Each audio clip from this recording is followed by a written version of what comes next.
BJP করব বলেই বিজেপিতে এসেছি। রাজনীতিটা তো কোনো মাছের বাজার না যে দরদাম করে যেখানে সস্তা পাবো সেখানে চলে যাব। এটা আইডিওলজির ব্যাপার। যাদের মনে হয়েছে যে তৃণমূলে যাওয়ার দরকার তারা গেছে। আমরা একটু রাষ্ট্রবাদী চিন্তাভাবনার মানুষ, অনেক ভেবেচিন্তে বিজেপি জয়েন করেছি।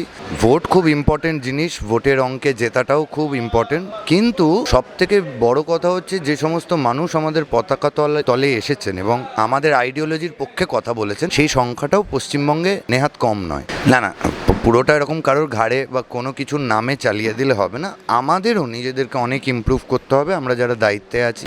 না, আমার তা মনে হয় না। শুভেন্দুদার নিজস্ব বক্তব্য দিয়েছে। আমি মুর্শিদাবাদ জেলা তথা বহরমপুরে রাজনীতি করি। আমাদের ওখানে সংখ্যালঘুরাও বিজেপির পক্ষে এবং বহু রাষ্ট্রবাদী সংখ্যালঘু নরেন্দ্র মোদীর পক্ষে, এবং রাজনীতি করতে এসেছি অনেক স্বপ্ন নিয়ে, অনেক নতুন দিক দেখাবো সমাজকে বলে। তো প্রত্যয় এখনো নষ্ট হয়নি, লেগে আছি, দেখা যাক কি হয়।